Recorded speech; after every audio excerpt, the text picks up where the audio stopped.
desperately to be like other boys. His mother wants the same for him. And medical science is offering help for a price. Matthew faces painful surgery. It will last for months. But doctors in BC won't do the procedure. It involves breaking his bones and then slowly stretching them.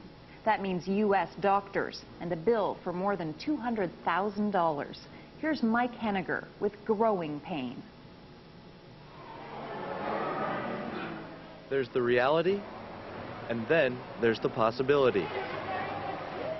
Matthew Drake is a typical 15-year-old, except for his size.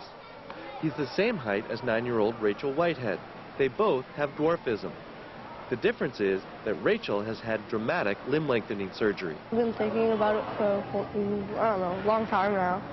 Yeah, and I just really got into it. Matthew wants that operation, to be taller like his friends. He suffers from achondroplasia, one of the most common forms of dwarfism. It affects about 1 in 20,000 children and can cause serious health problems. Sometimes I get sore backs and stuff, and then when I walk long distances, I get numb legs and I can't walk. I have to sit down for 5-10 minutes. Matthew's body grows at a normal rate, but a mutated gene stunts the growth of his limbs. That's putting painful pressure on his spine and pelvic bone. Besides his health, Matthew's mother also worries about his future without the operation. He's in grade 9 and we've got 3 more years left till he graduates, and he's going to want to get a job, he's going to want to drive a car, he's going to want to have a girlfriend, and I'm thinking, all 3 of those are, can he, will he, how's he going to do it, And so I think he's got some real trying times ahead of him, Limb lengthening was developed about 40 years ago in the former Soviet Union, mainly to correct birth defects. But in some places, like China, it's done primarily for cosmetic reasons. Some people believe that being taller makes it easier to find work. In China, short people face so many problems, says surgeon Xia Hutao. This patient is a university graduate, but she could not find a job because of her height. That's why people here want to become taller. Rachel Whitehead has already started the process. 2 years ago, she couldn't reach the pedals on her bike. Surgery solved that problem and a number of others. By the time the surgery was over, her backache had disappeared. She didn't have any more complaints about her knees aching. She had terrific stamina. Recently we went up a mile up Mount Rainier, and she was up with the rest of us, trekking along with no problems whatsoever. She was far more confident.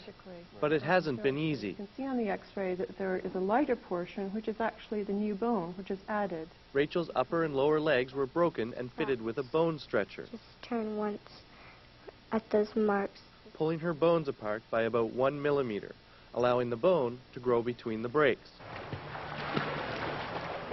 After the lengthening, she went through 3 months of physiotherapy, stretching the muscle tissue over the 10 centimeters her legs had grown.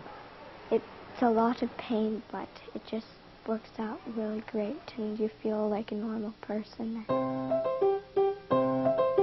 Helping their daughter feel like a normal person has cost the Whiteheads a lot of money. They've had to sell their home to pay for the procedure. Okay, Rachel, let's do some packing here. The operation isn't commonly done in Canada, and governments won't pay for it. The Whiteheads were told it was too controversial, so they've opted to go to Baltimore. That's where the Canadian doctor who introduced the procedure to North America practices. We wanted to go to the best. We didn't want an amateur working on our child.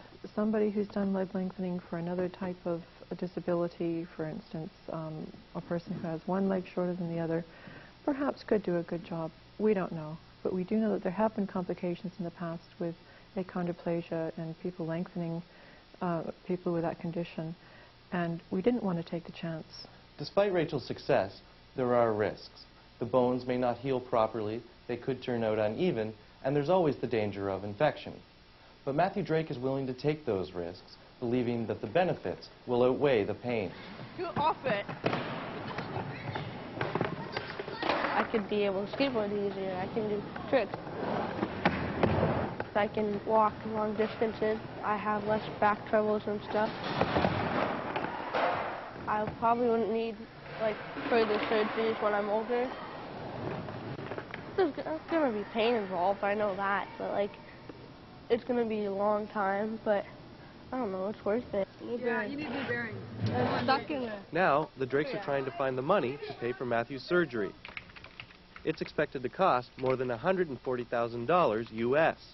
They've applied for money from the province with the help of Matthew's orthopedic surgeon.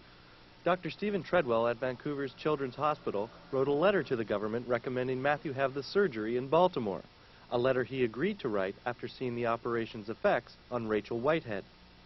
To me, that says you should go there. We don't have the experience here. That would be the better place to go, safer, etc. And so that's where we're going. The Drakes aren't waiting for an answer from the province. Instead, they're asking the community for help. We're a father of 2 boys, and if they had the same issue, if there was anything that, in terms of a sickness or an illness or a disease or a genetic defect that there was, I think any parent would be doing the same thing. So far, they've managed to raise $13,000, but time is running out. Matthew's first surgery is scheduled to begin in less than 2 months. There's a lot of bottles in here. Mike Henniger, CBC News, Vancouver.